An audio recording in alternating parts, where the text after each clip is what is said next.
समस्या यही है कि मेरे पास कोई मंडल अध्यक्ष नहीं है, मेरे पास कोई बूथ कमेटी नहीं है, लेकिन उन युवाओं का कोई भविष्य नजर नहीं आता। कोई फर्स्ट टाइम में प्रति वर्ष हम 5 से 10 हज़ार जॉब्स डिलीवर करके दिखाएंगे। तो इस बार जो विधानसभा चुनाव है उसमें क्या तैयारी है आपकी? विधानसभा चुनाव का बहुत अच्छा तैयारी है। पिछले 4 साल से हम जमशेदपुर में पूर्वी क्षेत्र में जनता के लिए काम कर रहे हैं। पूर्वी क्षेत्र का जो समस्या है वो ज़मीन का समस्या है। उस ज़मीन से समस्या से जुड़े रहने के कारण आज वहाँ शिक्षा का अभाव हो गया है, आज वहाँ नौकरी का अभाव हो गया है, आज वहाँ स्वास्थ्य का अभाव हो गया है। तो ये सब बहुत बड़ा मुद्दा है जो कि दूसरी पॉलिटिकल पार्टीज़ नहीं देख रही है। दूसरी पॉलिटिकल पार्टीज़ को सिर्फ पड़ी है कि किसको टिकट मिल रहा है, और जिसको टिकट नहीं मिल रहा है हम लोग विद्रोह करेंगे, क्योंकि सबको सत्ता का सुख पाना है। किसी को ये नहीं है कि जमशेदपुर में किन मुद्दाओं से जनता वंचित है, क्या हम करें कि इन मुद्दाओं पे जनता का विकास हो सके। तो ये सब मुद्दाओं को हम लेके आए हैं। जमशेदपुर का जो राजनीति है वो निर्दलीय प्रत्याशी के लिए रेडी है। अब जमशेदपुर की जनता निर्दलीय प्रत्याशी के रूप में आपको किन किन समस्या का सामना करना पड़ रहा है? मतलब जैसे कह सकते हैं कि जो बड़ी पार्टियां हैं, बीजेपी है, कांग्रेस है, उनके सामने आपको क्या समस्या का सामना करना पड़ रहा है? समस्या यही है कि मेरे पास कोई मंडल अध्यक्ष नहीं है, मेरे पास कोई बूथ कमेटी नहीं है, लेकिन मेरे पास जो सेना है वो जनता का सेना है।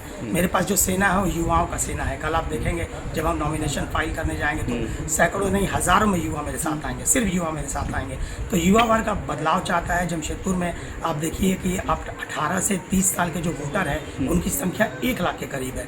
तो युवा वोटर बहुत ज़्यादा है, 50% के करीब है, और उन युवाओं का कोई भविष्य नज़र नहीं आता। कोई सिक्योरिटी एजेंसी में काम कर रहा है, कोई स्विगी में डिलीवरी का काम कर रहा है, कोई जोमेटो में ऑर्डर डिलीवर करता है। इस तरह से आप एक स्वच्छ भविष्य का निर्माण नहीं कर सकते। इसको अदर वे मत लीजिएगा। चुनाव जीतेंगे तो क्या करेंगे और हारते हैं तो आगे क्या?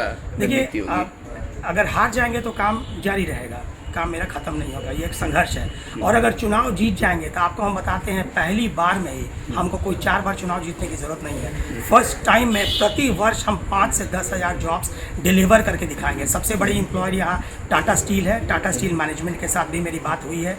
उन्होंने भी बताया है कि जितने सारे भी नेता हैं वो तो सब हम ही को लाल करने आ जाते हैं। वो आते हैं, उनको 10 नौकरी चाहिए तो अपने जात वालों को चाहिए, उनको 20 नौकरी चाहिए तो उसके बदले में उनको टेंडर चाहिए। तो जो सबसे बड़ी एम्प्लॉयर है वो भी तो परेशान बैठी हुई है। उनको यहाँ के नेता परेशान करते हैं, उनसे पैसे मांगते हैं, उनसे रंगदारी मांगते हैं, उनका ज़मीन हड़पते हैं। पब्लिक का भी जो ज़मीन है वो पब्लिक को भी नहीं जाता, टाटा स्टील को भी नहीं जाता, माफिया बैठे हुए ज़मीन पे।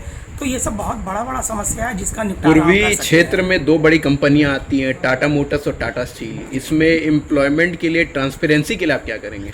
एम्प्लॉयमेंट एंड ट्रांसपेरेंसी का सबसे जो मेरे पास नायाब रास्ता है, जो हम ये सीखे हैं कि सबसे पहले जमशेदपुर के लोगों को मौका मिलना चाहिए। जो जमशेदपुर का यूथ है, टाटा वर्कर्स मैनुअल अगर आप उठा के देखिएगा, जिसमें कंपनी बताती है कि किस तरह से प्रायोरिटाइज करते हैं वर्क को और लेबर को, कैसे शेप करते हैं, तो उसमें आपको पैरा 3 में एक क्लॉज मिलेगा जहाँ वो कहता है कि priority shall be given to people whose father or whose grandfather or whose relative has given employment of 25 years to the company। तो 7,500 निबंधित लोग हैं, रजिस्टर्ड एम्प्लॉय जिसको हम कहते हैं, वो नौकरी का इंतज़ार कर रहे हैं। अभी 500 की वैकेंसी निकली है, तो 7,000 लोगों को और वैकेंसी देना है। अब इसमें जो दूसरी कंपनियां हैं उसमें बाहर से लोग आ रहे हैं। तो बाहर के लोगों का कुछ अगेंस्ट नहीं है, हम उड़ीसा के लोगों के खिलाफ नहीं है, हम बंगाल के लोगों के खिलाफ नहीं है, मगर हम इसके ज़रूर खिलाफ हैं कि जमशेदपुर के युवा को नौकरी नहीं दिया जाता और उनको नौकरी दिया जाता। तो मेरे पहला टर्म में मेरा यही कोशिश रहेगा, और कोशिश नहीं है, गारंटी रहेगा कि जमशेदपुर के युवा को प्राथमिकता के हिसाब से नौकरियाँ मिलेंगी पहले।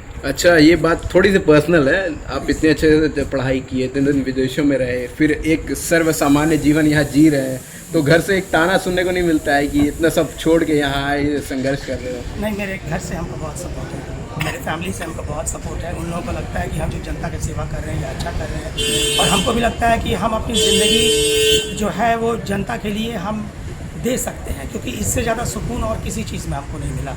हम फिल्म भी बनाए तो हमको ऑस्कर में नॉमिनेशन मिला, हम बिज़नेस भी किए तो हम कई कंट्रीज़ में सक्सेसफुल रहे, 7-8 कंट्री में तो मेरा अपना ऑफिस था।